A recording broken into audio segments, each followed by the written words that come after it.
The electrons in the outermost orbit, म्हणजे outermost orbit मध्ये जे काही इलेक्ट्रॉन्स असतात तर ते इलेक्ट्रॉन्सला आपण काय म्हणतो, व्हॅलन्स इलेक्ट्रॉन म्हणतात. आणि ते जे व्हॅलन्स इलेक्ट्रॉन आहेत तर त्यांची जी काय एनर्जी आहे, for normal atom the valence electron have highest energy and for inert gases valence band is completely filled. म्हणजे व्हॅलन्स बँड जो आहे तर त्या व्हॅलन्स बँड मध्ये आपण इलेक्ट्रॉन जे आहेत तर ते इलेक्ट्रॉन कसे आहेत म्हणून सांगितलं, पार्शियली फिल्ड और कम्प्लिटली फिल्ड. म्हणजे तो जो व्हॅलन्स बँड आहे तो व्हॅलन्स बँड मधले जे काही इलेक्ट्रॉन आहेत तर ते इलेक्ट्रॉन कसे असतात, कम्प्लिटली फिल्ड और partially filled. That is called the valence band. आणि कंडक्शन बँड म्हणजे काय सांगितलं होतं, कंडक्शन बँड मध्ये for metals the valence electron are loosely attached to the nucleus. म्हणजे व्हॅलन्स बँड मध्ये जे काही लास्ट ऑर्बिट मध्ये जे काही इलेक्ट्रॉन्स असतात तर त्याला व्हॅलन्स इलेक्ट्रॉन म्हणतो. आणि ते जे व्हॅलन्स इलेक्ट्रॉन आहेत तर ते व्हॅलन्स इलेक्ट्रॉन कसं असतात, loosely attached to the nucleus, न्यूक्लियसली लूजली अटॅच्ड होत असतात. So they can be detached and become free electrons. मग ते जे इलेक्ट्रॉन्स आहेत तर ते इलेक्ट्रॉन्स कसं आहेत, ते जे इलेक्ट्रॉन्स आहेत तर ते इलेक्ट्रॉन्स कसं म्हणतो आपण, त्याला फ्री इलेक्ट्रॉन्स म्हणतो. मग ते फ्री इलेक्ट्रॉन्स असल्यामुळे this free electrons are responsible for carrying current in conductor. मग ते जे फ्री इलेक्ट्रॉन्स आहेत तर ते करंट कॅरिंग होण्यासाठी रिस्पॉन्सिबल असतात. म्हणजे फ्री इलेक्ट्रॉन म्हणजे आपण काय सांगतो, इलेक्ट्रॉन जोपर्यंत मूव्ह होत नाही तोपर्यंत त्या बॉडीमधून करंट पास होत नाही असं आपण त्यांना म्हणत असतो. मग ज्यावेळेस त्या बॉडीमधून इलेक्ट्रॉन मूव्ह होतात तर त्याला आपण काय म्हणतो, कंडक्टर करंट म्हणतो. जो फ्री फ्री इलेक्ट्रॉन जे काय मूव्ह होत असतात त्याला काय म्हणतो आपण, conductor. Hence they are called conducting electrons. मग ते जे इलेक्ट्रॉन्स आहेत ते इलेक्ट्रॉन्सला आपण काय म्हणतो, कंडक्टिंग इलेक्ट्रॉन्स म्हणतो. The range of the energy possessed bye conducting electrons is non as conduction band. म्हणजे ते जी काय इलेक्ट्रॉन्स व्हॅलन्स बँड मध्ये जे काही इलेक्ट्रॉन्स आहेत ते जर कंडक्शन बँड मध्ये मूव्ह होत असतील, it may be either empty or partially field. म्हणजे हा जो बँड असतो कंडक्शन बँड जो असतो तर तो कंडक्शन बँड कसा असू शकतो, पूर्ण एम्प्टी असतो किंवा पार्शियली फिल्ड असतो. पार्शियली फिल्ड कधी म्हणू शकतो आपण त्याला, तर ज्यावेळेस व्हॅलन्स बँड मधले फ्री इलेक्ट्रॉन्स हे कंडक्शन बँड मध्ये मूव्ह होतात त्यावेळेस त्याला काय म्हणतो आपण, पार्शियली फिल्ड म्हणतो with electrons. Okay, it may be either empty or partially filled with electrons. Okay, त्यानंतर आपण तिसरा बँड बघितला होता, there is a energy gap E g, energy difference between valence band and conduction band. ते जे दोन band आहेत व्हॅलन्स बँड आणि कंडक्शन बँड, त्या बँड मध्ये जे काही डिस्टन्स असते, जो काही गॅप असतो तर त्या गॅपला काय म्हटलं जातं, फॉरबिडन एनर्जी गॅप. तो जो गॅप येतोय तर त्या गॅपला काय म्हटलं जातं, forbidden energy band gap. Okay, an electron can be lifted from valence band to conduction band by adding energy. म्हणजे ज्यावेळेस इलेक्ट्रॉन व्हॅलन्स बँड मधून कंडक्शन बँड मध्ये मूव्ह होत असतात त्यावेळेस काय होतं, ह्या फॉरबिडन एनर्जी गॅप मध्ये जी काही एनर्जी आहे तर ती एनर्जी इजी या सिम्बॉलने दाखवलेली आहे. ही जी एनर्जी आहे तर ती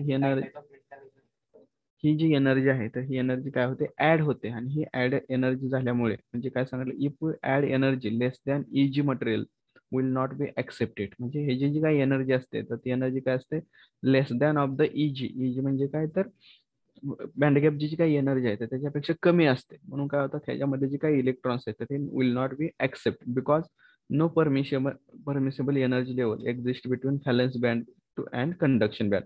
म्हणजे हे जे इलेक्ट्रॉन्स आहेत किंवा ही जी एनर्जी आहे तर ती व्हॅलन्स बँड मधून कंडक्शन बँड मध्ये मूव्ह होत नाही. कधी, ज्या वेळेस म्हणजे हा जो काय बँड आहे तर हे काय होतं, याच्यामध्ये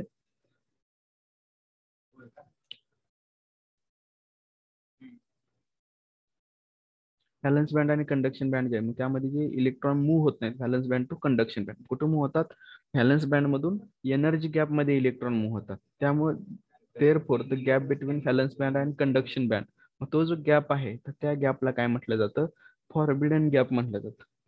तो जो गॅप आहे तर त्या गॅपला काय म्हटलं जातं, फॉरबिडन गॅप म्हटलं जातं. For insulator this forbidden gap is very large. For semiconductor म्हणजे सेमीकंडक्टर जर मटेरियल घेतलं आपण, जर इन्सुलेटर जर मटेरियल घेतलं तर त्याचा जो फॉरबिडन एनर्जी गॅप असतो तर तो फॉरबिडन एनर्जी गॅप काय असतो, व्हेरी लार्ज असतो. For semiconductor it is a very small and for conductor there is no such forbidden gap and the valence band and conduction band overlap to each other. म्हणजे semiconductor मध्ये काय असतो, insulator मध्ये आणि conductor मध्ये, insulator मध्ये काय असतो, व्हेरी लार्ज बँड गॅप असतोय, सेमीकंडक्टर मध्ये व्हेरी स्मॉल बँड गॅप असतो आणि कंडक्टर मध्ये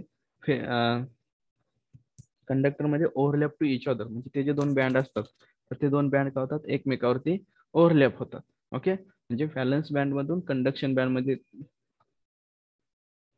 त्यामुळे आपली त्याची band theory of the solid बघायचं आहे. A useful way utilize the difference between conductor, insulator, and semiconductor is the plot of the available energy for electron in the material instead having discrete energies. In case of free atoms, the available energy from the band, म्हणजे ते जे काय band तयार होतात तर ते band कशामध्ये तयार होतात ते सांगितलेलं आहे. Conduction process whether not there are electrons in the conduction band, म्हणजे कंडक्शन बँड मध्ये कंडक्टर सॉरी इलेक्ट्रॉन नसतात. In insulator the electrons in valence band are separated by large gap, म्हणजे इन्सुलेटर मध्ये काय सांगितलेलं आहे त्याच्यामध्ये जो काय बँड गॅप असतोय, म्हणजे जो काय गॅप असतो valence band are separated by large gap from conduction band, म्हणजे ते दोन जण बँड आहेत व्हॅलन्स बँड आणि कंडक्शन बँड. इन इन्सुलेटर त्याच्यामध्ये जो जास्त गॅप असल्यामुळे तो जो व्हॅलन्स बँड मधले इलेक्ट्रॉन आहेत तर ते व्हॅलन्स बँड मधले इलेक्ट्रॉन कंडक्शन बँड मध्ये मूव्ह होत नाही. In like conductors like metals valence band and overlap the conduction band, म्हणजे कंडक्टर मध्ये काय सांगतो ओव्हरलॅपिंग होतं, म्हणजे ते कंडक्शन बँड आणि व्हॅलन्स बँड जे आहेत तर ते एकमेकावरती काय होतात ओव्हरलॅप होतात, ते काय होतात एकमेकावरती ओव्हरलॅप होतात. मग ते एकमेकावरती ओव्हरलॅप झाल्यामुळे and semi conductor they is a small enough gap between valence band and conduction band.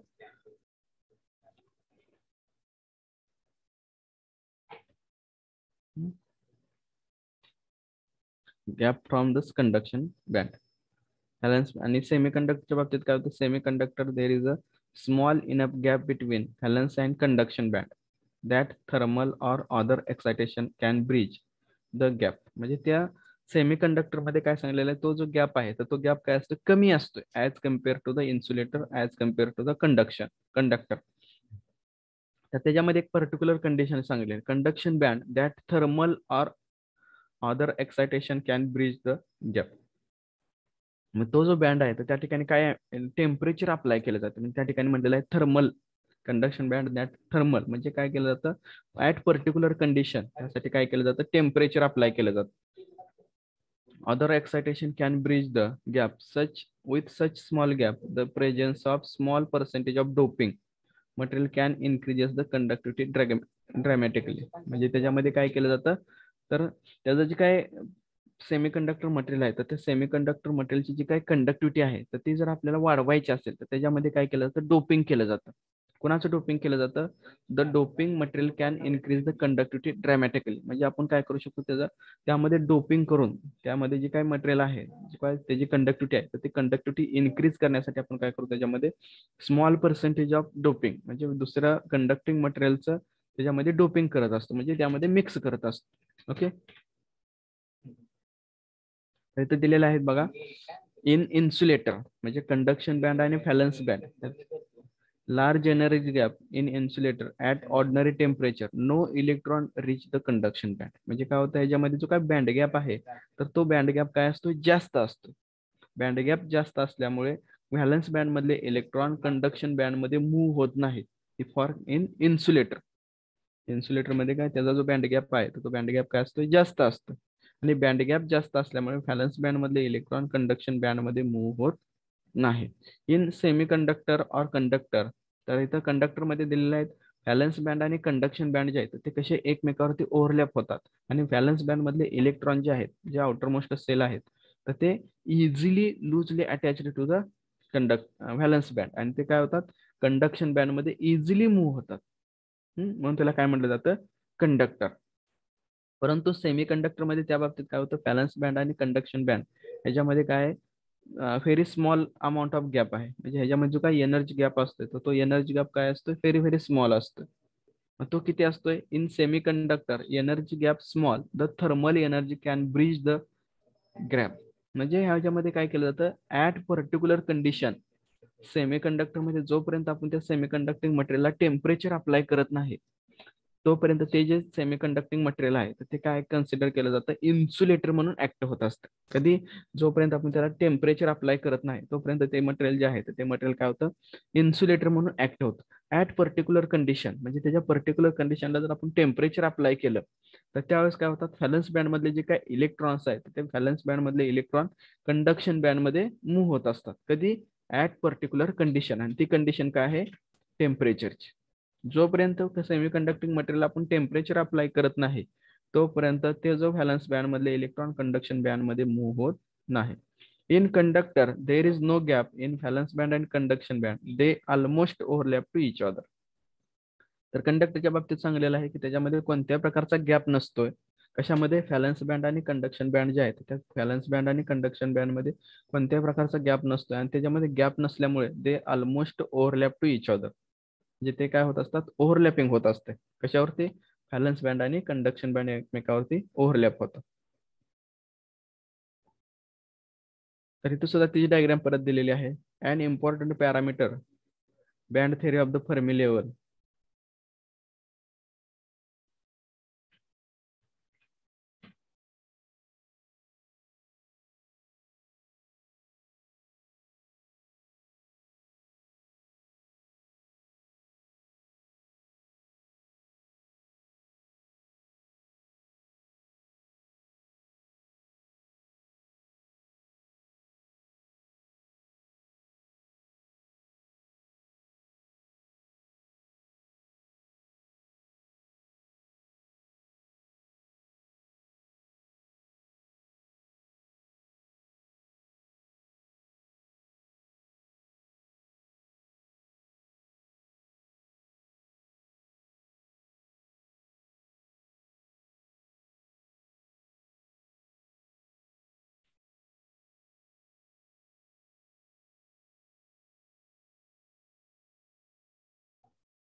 तर ह्याच्यामध्ये जे काय बँड दिलेले आहेत तर इथं बघा, इन्सुलेटर मध्ये कंडक्शन बँड आणि व्हॅलन्स बँड मध्ये किती गॅप दिलेला आहे.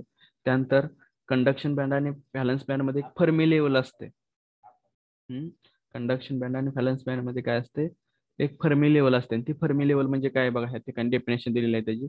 An important parameter in band theory in the Fermi level, the top of the electron energy level at low temperature, the position of the Fermi level with the relation the conduction band is crucial factor in the determining the electrical properties. म्हणजे हे काय, तर एक electrical property determine करण्यासाठी आपण काय करू शकतो, त्या ठिकाणी फर्मी लेवल त्या ठिकाणी यूज केलेले आहे. तर बघा इथं इन्सुलेटर, कंडक्टर आणि सेमी कंडक्टरचा परत एकदा डिफरन्स दिलेला आहे.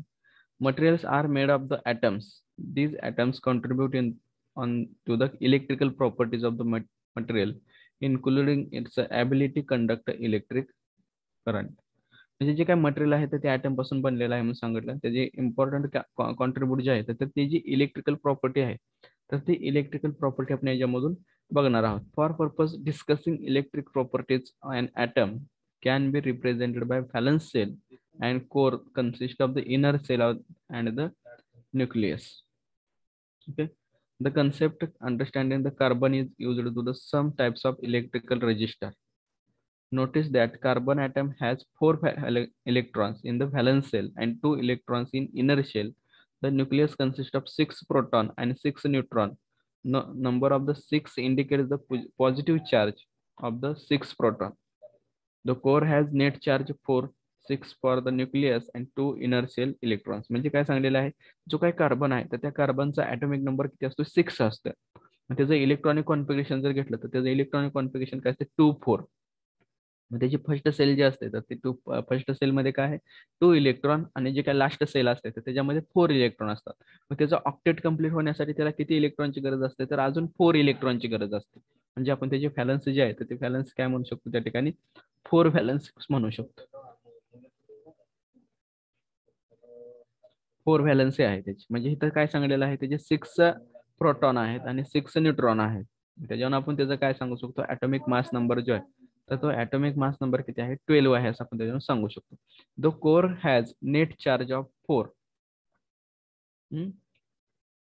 तर त्याच्यामध्ये परत इन्सुलेटर म्हणजे काय सांगलेलं आहे बघा, an insulator material that does not conduct electrical current under the normal condition. म्हणजे नॉर्मल कंडिशनला इन्सुलेटर जो आहे तर तो इन्सुलेटर काय होतो, ऍक्ट होत नाही. म्हणजे कंडक्ट त्यातून इलेक्ट्रिक करंट जो आहे तो इलेक्ट्रिक करंट पास होत नाही. Most good insulator are compounds rather than single element materials and have very high resistivity. Valence electrons are tightly bound to the atoms. Therefore, there are few free electrons in an insulator. Example, insulator are rubber, plastic, glass, mica and quartz. म्हणजे हे जे काय आहे तर हे काय आहे, insulator material आहे. तर हे इन्सुलेटर मटेरियल जे आहे त्याच्यामध्ये जे काही इलेक्ट्रॉन व्हॅलन्स इलेक्ट्रॉन असतात तर ते कसे असतात, टाइटली बाउंड असतात to the atoms. Therefore they are few free electrons in insulator. म्हणजे इलेक्ट्रॉन्स जे काही फ्री इलेक्ट्रॉन्स असतात तर ते इन्सुलेटरमध्ये खूप कमी प्रमाणात असतात. तर आपण लास्ट लेक्चरला सांगितलं होतं की जो काही इन्सुलेटर आहे तर त्या इन्सुलेटरच्या आउटर मोस्ट सेल जे आहे तर त्या आउटर मोस्ट सेलमध्ये किती इलेक्ट्रॉन्स असतात म्हणून सांगितलेलं आहे, 8 इलेक्ट्रॉन्स असतात. आउटर मोस्ट सेल जे असतं तर त्याच्यामध्ये 4 पेक्षा जास्त इलेक्ट्रॉन असतात, बरोबर. आणि ते जास्त ग्रेटर दॅन 4 म्हणजे 5, 6, 7 आणि 8 म्हणजे त्याचे जे काही व्हॅलन्स इलेक्ट्रॉन आहेत तर ते व्हॅलन्स इलेक्ट्रॉन त्याचे जास्त असतात, बरोबर. ते काय करतात, त्याचं जे काही बॉन्डिंग असतं व्हॅलन्स इलेक्ट्रॉनचं तर ते बॉन्डिंग कसं असतं, टाइटली बॉन्डिंग असतं. म्हणून त्यामध्ये आपण सांगलो होतो इन्सुलेटरमध्ये कोणता बॉन्ड तयार होत असतोय, आयोनिक बॉन्ड. आयोनिक बॉन्ड तयार होत असतो. इन्सुलेटरमध्ये कोणता बॉन्ड तयार होतो, आयोनिक बॉन्ड होतो. म्हणजे काय करतं ते इलेक्ट्रॉन गेन करतं किंवा लॉस करतं आणि त्याच्यामध्ये आयनचा चार्ज होतो. मग आयन चार्ज मध्ये चार्ज तयार होतो म्हणजे काय, तर त्याच्यावरती पॉझिटिव्ह किंवा निगेटिव्ह चार्ज तयार होत असतो. ओके. तर त्यानंतर कंडक्टर म्हणजे काय सांगितलेलं आहे बघा, a conductor is material that easily conduct the electric current. म्हणजे ते जे मटेरियल आहे कंडक्टर मटेरियल तर त्याच्यामधून जो काय करंट आहे इलेक्ट्रिकल करंट तर तो इझिली फ्लो होतो. Most metals are good conductor. म्हणजे जे काही मॅक्झिमम मेटल आहे तर ते सर्व कसे असतात, गुड कंडक्टर आहे. The best conductor are single element such as copper, silver, gold and aluminium. म्हणजे जे काही सिंगल एलिमेंट्स आहेत म्हणजे त्याच्यामध्ये कोणतेही कॉम्बिनेशन नाही असं जे काही एलिमेंट्स आहेत तर त्याच्यामध्ये सच ॲज कॉपर आहे, सिल्वर आहे, गोल्ड आहे आणि ॲल्युमिनियम आहे. हे जे मटेरियल आहे तर हे मटेरियल काय केलं जातं, कंडक्टर म्हणून ऍक्ट होत असतात. Which are characterized by atoms with only one valence electron very loosely bond to the atom. आता हे जे ॲटम्स आहेत कॉपर, सिल्वर, गोल्ड आणि ॲल्युमिनियम त्याच्या आउटर मोस्ट जे सेल आहे तर त्याच्या आउटर मोस्ट सेलमध्ये किती इलेक्ट्रॉन्स असतात म्हणून सांगितलेलं आहे, 1 इलेक्ट्रॉनच असतं. मग ते काय होतं, तो जो 1 इलेक्ट्रॉन आहे, 1 व्हॅलन्स इलेक्ट्रॉन तर तो काय असतो, ॲटमच्या न्यूक्लियस मध्ये काय होतो, लूजली बॉन्ड अटॅच करतो. ॲटमचं जे काही न्यूक्लियस असते तर त्या न्यूक्लियसला लूजली अटॅच असतं. This loosely bond valence electrons becomes free electrons. तो जो लूजली बॉन्ड आहे तर तो काय म्हटलं जातं, त्याला फ्री इलेक्ट्रॉन्स आहे. मग तो फ्री इलेक्ट्रॉन्स काय असतं, this free electrons are responsible for carrying the current. म्हणजे तो जो फ्री इलेक्ट्रॉन्स आहे तो फ्री इलेक्ट्रॉन्स काय असतो, रिस्पॉन्स असतो त्यासाठी जो काय त्या वायर मधून किंवा ज्या कंडक्टिंग मटेरियल मधून करंट पास होण्यासाठी ते जे मटेरियल आहे तर ते मटेरियल काय होतंय त्याच्यामधून इझिली फ्लो होते. Therefore, in conducting material in the free electrons are valence electron. म्हणजे ते जे मटेरियल आहे तर त्या conducting material in the free electrons are valence electron. म्हणजे तो जो फ्री इलेक्ट्रॉन्स आहे तर ते फ्री इलेक्ट्रॉन्स कुठे असतात, व्हॅलन्स इलेक्ट्रॉन्स मध्ये, व्हॅलन्स बँड मध्ये असतात. Okay. In semiconductor material that between the conduct and insulator. जे लास्ट लेक्चरला सांगितलं की सेमीकंडक्टर म्हणजे काय, तर सेमीकंडक्टर पूर्ण ते कंडक्टरही नाही आणि पूर्ण ते इन्सुलेटरही नाही असं जे मटेरियल असतं तर त्या मटेरियलला काय म्हटलं जातं, सेमीकंडक्टर. ओके. तर semiconductor is the material that is the between conductor and insulator in its ability to conduct electrical current. A semiconductor in its pure state neither good conductor nor insulator. म्हणजे जे काय semiconductor आहे तर semiconductor काय सांगितलं तर ते at particular condition. मग ते पर्टिक्युलर कंडिशन कोणती आहे,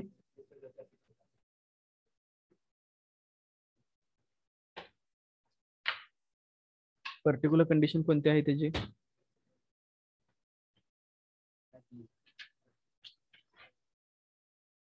कोणती आहे पर्टिक्युलर कंडिशन सेमीकंडक्टरची, त्या कंडिशनलाच ते फक्त सेमीकंडक्टर म्हणून ऍक्ट होतंय. कोणती कंडिशन सांगितलेली आहे, टेम्परेचर, रूम टेम्परेचर सांगितले.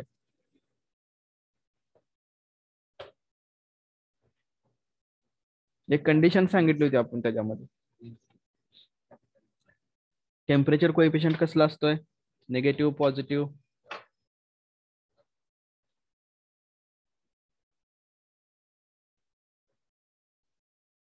कोणता असतो टेम्परेचर कोएफिशियंट?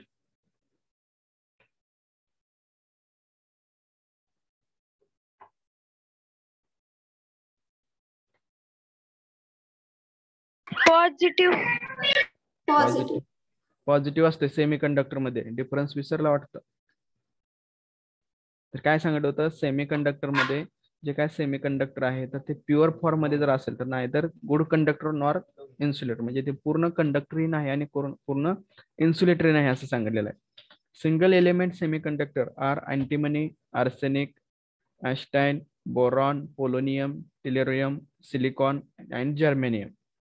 आणि compound semiconductor such as gallium arsenide, indium phosphide, gallium nitrate, silicon carbide and silicon germanium are also commonly used. म्हणजे काय, म्हणजे जे काय सेमीकंडक्टिंग मटेरियल आहेत तर ते सिंगल एलिमेंट पण आहेत आणि कंपाऊंड एलिमेंट. कंपाऊंड म्हणजे एक किंवा दोन एक वन ऑर मोर एलिमेंट जे आहेत ते एकत्र येऊन जे काही तयार होणार जे काही कंपाऊंड आहे त्याला काय म्हटलं जातं? कंपाऊंड म्हटलं जातं. The single element semiconductor are characterize by atom with 4 valence electron. तर आपण लास्ट लेक्चरला सांगितलेलं आहे सेमीकंडक्टर म्हटलं की त्याच्यामध्ये बॉन्ड कोणता असतो? कोणता बॉन्ड असतोय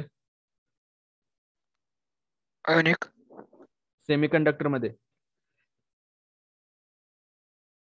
कोव्हॅलंट बॉन्ड असतो. आणि तो कोव्हॅलंट बॉन्डच्या आउटर मोस्ट सेल मध्ये, म्हणजे कोव्हॅलंट बॉन्ड जो असतो तर त्या कोव्हॅलंट बॉन्डचं मेन फंक्शन काय असतंय? Mutual sharing. Mutual sharing. म्हणजे काय सांगितलं, सेमीकंडक्टरचं जे काय आउटर मोस्ट सेल आहे म्हणजे त्यालाच व्हॅलन्स इलेक्ट्रॉन आहे तर त्याच्या व्हॅलन्स इलेक्ट्रॉन मध्ये 4 इलेक्ट्रॉन्स असतात. म्हणजे हे जे 4 इलेक्ट्रॉन्स आहेत तर हे 4 इलेक्ट्रॉन पूर्ण इलेक्ट्रॉन लूज होत नाहीत किंवा शेअर करत नाहीत. ते काय सॉरी पूर्ण इलेक्ट्रॉन देतही नाहीत पूर्ण इलेक्ट्रॉन घेतही नाही. काय त्याच्यामध्ये म्युच्युअल शेअरिंग होतं आणि म्युच्युअल शेअरिंग होऊन त्याच्यामध्ये काय होत असतं, कोव्हॅलंट बॉन्ड जो आहे तो कोव्हॅलंट बॉन्ड त्या ठिकाणी यूज होत असतो, तयार होत असतो. Silicon is most commonly used in semiconductor. म्हणजे मोस्ट कॉमनली जो काही यूज केला जातो तो काय केला जातो? सिलिकॉन केला जातो. Silicon is a most commonly used for semiconductor. म्हणजे सेमीकंडक्टर मध्ये आपण कोणता बॉन्ड यूज होतो जास्त आपल्याला? तर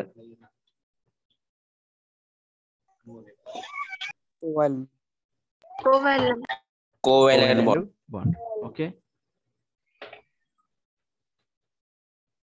त्यानंतर व्हॅलन्स बँड, कंडक्शन बँड आणि फॉरबिडन बँड म्हणजे काय बघायचं आपल्याला? ऑलरेडी आपण हे बघितलेलं आहे. तर त्याचं जे काय इलेक्ट्रॉनिक कॉन्फिगरेशन आहे तर व्हॅलन्स बँड, कंडक्शन बँड म्हणजे हे तर दाखवलेलं आहे की व्हॅलन्स बँड मध्ये जे काही फ्री इलेक्ट्रॉन्स असतात तर ते फ्री इलेक्ट्रॉन्स कंडक्शन बँड मध्ये कशा पद्धतीने मूव्ह होतात?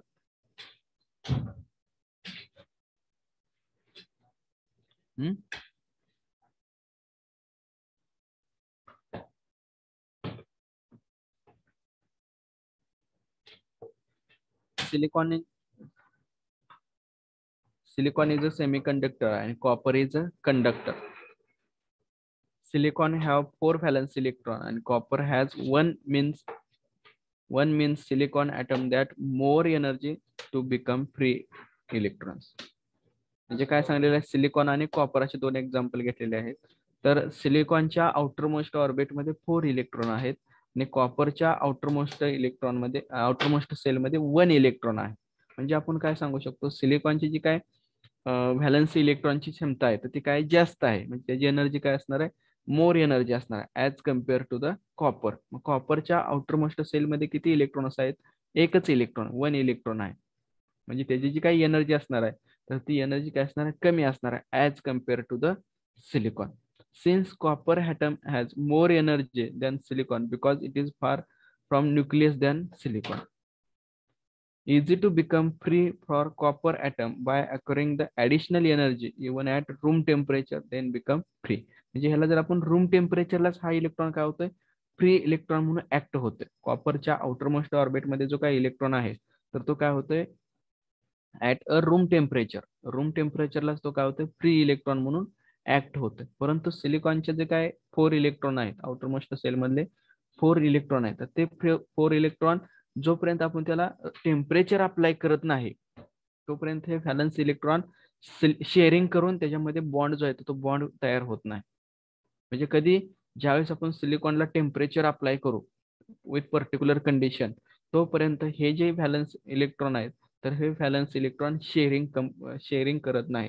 आणि जोपर्यंत शेअरिंग होत नाही तोपर्यंत त्याच्यामधून करंट जो आहे तो करंट त्यामधून पास होत नसतोय.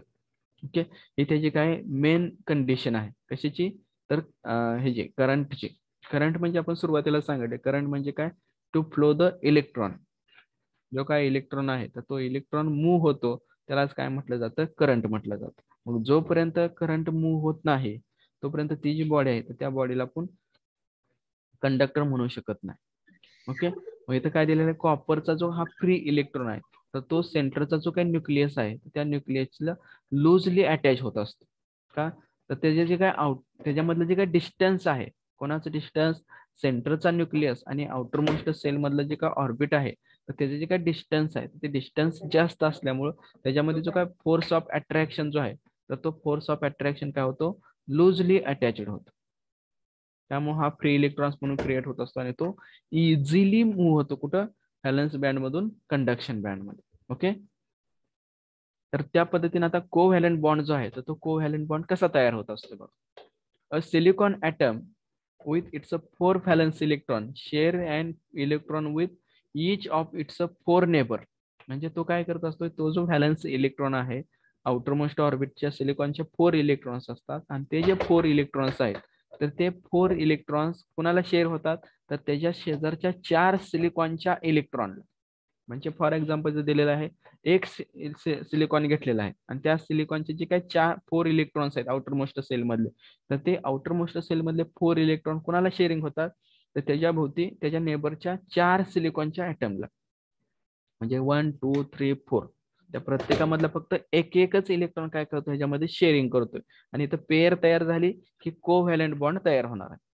Okay, this effectively create 8 shared valence electron for each atom and produces the state of the chemical stability. म्हणजे यातून काय होते, केमिकल स्टॅबिलिटी जी आहे ती केमिकल स्टॅबिलिटी तयार होत असते. त्यामधून काय होते, केमिकल स्टॅबिलिटी जी आहे म्हणजे हा जो ऍटम आहे तर हा ऍटम काय झाला, स्टेबल झाला. कधी स्टेबल होतोय, ज्या वेळेस तो म्युच्युअली शेअरिंग करून त्याच्यामध्ये कोव्हॅलंट बॉन्ड जो आहे तो कोव्हॅलंट बॉन्ड काय होतो, तयार होतो. तर त्यावेळेस ते काय होत असते, म्युच्युअल शेअरिंग झाल्यानंतर त्याच्यामध्ये काय होतं, कोव्हॅलंट बॉन्ड तयार होतो आणि कोव्हॅलंट बॉन्ड तयार झाल्यामुळे त्याच्यामध्ये काय होतंय, केमिकल स्टॅबिलिटी. तो जो सिलिकॉन ॲटम आहे तर तो सिलिकॉन ॲटम काय होतोय, स्टेबल होत असतो. This sharing of valence electron produces the covalent bond. म्हणजे हे जे इलेक्ट्रॉन जे आहे तर हे इलेक्ट्रॉन शेअर केल्यामुळे ह्याच्यामध्ये काय तयार होत असते, व्हॅलन्स इलेक्ट्रॉन तयार होत असतो. हा जो इलेक्ट्रॉन आहे तर हा इलेक्ट्रॉन शेअर केल्यामुळे ह्याच्यामध्ये काय होत असतो, कोव्हॅलंट बॉन्ड तयार होत असतो. That hold the atoms together each valence electron is attached equally by the 2 adjacent atom. म्हणजे बघा ह्याच्यामध्ये 2 adjacent ॲटम आहे, atoms which it share it. म्हणजे ते ॲटम्स काय होतात, एकमेकाला शेअर होतात. म्हणजे काय होणार, हा जो सिलिकॉन आहे तर ह्या सिलिकॉनचे पण 2 इथं इलेक्ट्रॉन शेअरिंग झालेले आहे, बरोबर. हा इलेक्ट्रॉनचे पण काय झालेले आहेत, 2 इलेक्ट्रॉन शेअर झालेले आहेत. म्हणजे एक ह्याचा आणि एक या ॲटमचा. म्हणजे प्रत्येक सिलिकॉनचे एक इलेक्ट्रॉन काय होतात त्या ठिकाणी शेअरिंग होतात आणि त्याच्यामध्ये काय होत असते, कोव्हॅलंट बॉन्ड जो आहे तो कोव्हॅलंट बॉन्ड त्या ठिकाणी तयार होतो. तर आता इथं आपल्याला सेमीकंडक्टर म्हणजे काय बघायचं आहे बघा. तर इथं आतापर्यंत जे आपण बघितलं तर ते सेमीकंडक्टरचा बेसिक पार्ट आहे की सेमीकंडक्टर मध्ये कोणकोणते बँड असतात, त्यानंतर ते बँड कसे तयार होत असतात, त्यामध्ये कंडक्टर, इन्सुलेटर आणि सेमीकंडक्टर हे कसं तयार होत असते. आता आपल्याला फक्त इथून पुढं सेमीकंडक्टरचा पार्ट बघायचा. अ semiconductor material is one which is electrical properties lie between those insulator and good conductor.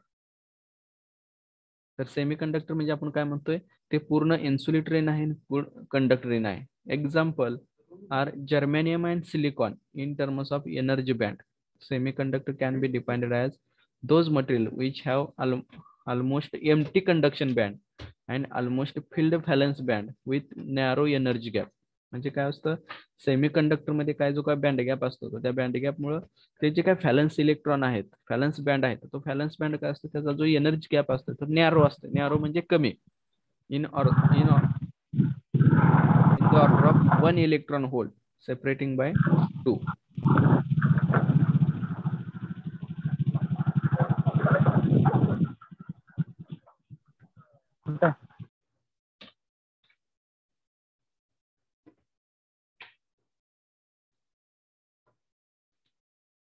तर ह्याच्यावर आपल्याला टाइप्स ऑफ सेमीकंडक्टर बघायचं आहे. त्याच्यामध्ये 2 टाईपचे सेमीकंडक्टर असतात. त्याच्यामध्ये फर्स्ट सेमीकंडक्टर आहे इंट्रेन्सिक सेमीकंडक्टर, त्यालाच म्हटलं जातं प्युअर सेमीकंडक्टर, आणि एक्सट्रेन्सिक सेमीकंडक्टर, त्याच्यामध्ये इम्प्युअर सेमीकंडक्टर.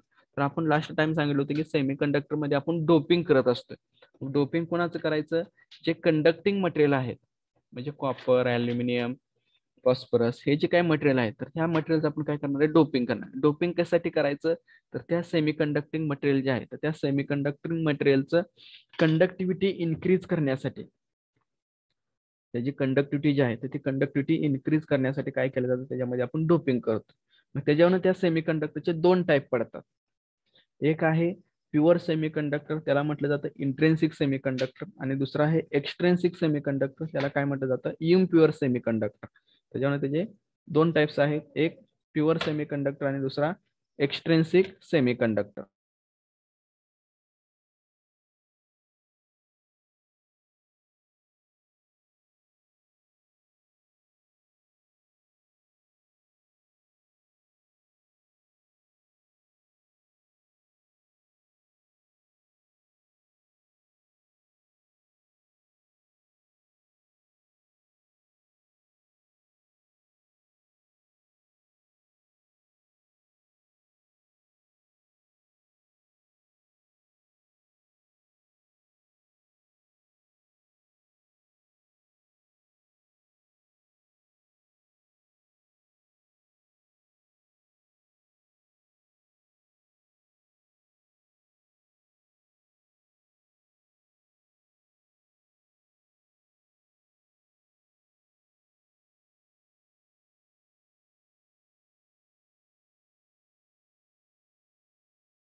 आवाज येतो सर्वांना?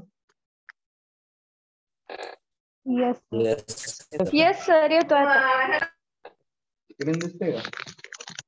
Yes sir. हा सर स्क्रीन पण दिसते. तर बघा सेमीकंडक्टर मध्ये दोन टाईपचे सेमीकंडक्टर आहेत. त्याच्यामध्ये पहिला जो टाईप आहे तो इंट्रिन्सिक प्युअर सेमीकंडक्टर, म्हणजे त्याच्यामध्ये आपण कोणत्याही प्रकारची इम्प्युरिटी जी आहे ती इम्प्युरिटी ऍड करत नाही, त्याला काय म्हटलं जातं? Pure semiconductor. आणि दुसरा जो सेमीकंडक्टर आहे तर दुसरं सेमीकंडक्टर आहे एक्सट्रिन्सिक सेमीकंडक्टर आहे. त्या एक्सट्रिन्सिक सेमीकंडक्टरला काय म्हटलं जातं? तर त्याच्यामध्ये इम्प्युरिटी जी आहे ती इम्प्युरिटी ऍड केली जाते. त्याच्यामध्ये दोन टाईपची इम्प्युरिटी ऍड केली जाते. दोन टाईपचे इम्प्युरिटी ऍड केली जाते. त्याच्यावरून परत त्याचे दोन टाईप पडतात, एन टाईप सेमीकंडक्टर आणि पी टाईप सेमीकंडक्टर. ओके, मग एन टाईप सेमीकंडक्टर जे आहे त्याच्यामध्ये ऍटमच्या आउटरमोस्ट सेलमध्ये 5 इलेक्ट्रॉन्स असतात. सॉरी, एलिमेंटच्या आउटरमोस्ट सेलमध्ये 3 इलेक्ट्रॉन्स असतात. असे जे ऍटम्स आहेत ते ऍटम काय केले जातात? एन टाईप सेमीकंडक्टर मध्ये ऍड केले जातात. म्हणजे सेमीकंडक्टर मध्ये ऍड केले जातात. त्याच्यातून जो टाईप तयार होतो एन टाईप सेमीकंडक्टर म्हटलं जातं. आणि पी टाईप सेमीकंडक्टर मध्ये पेंटाव्हॅलंट इम्प्युरिटी ऍड केली जाते.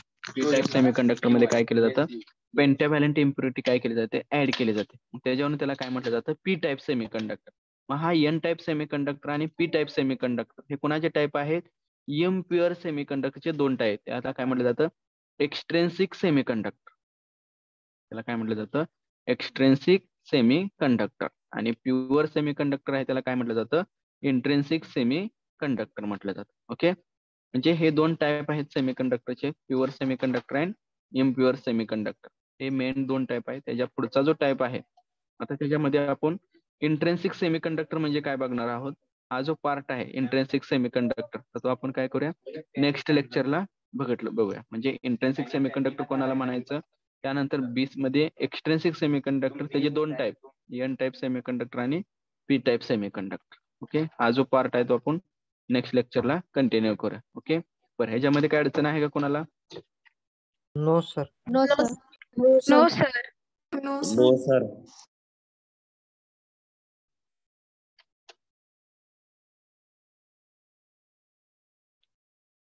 तर प्रेझेंट घेतोय कोणी, लेफ्ट होऊ नका.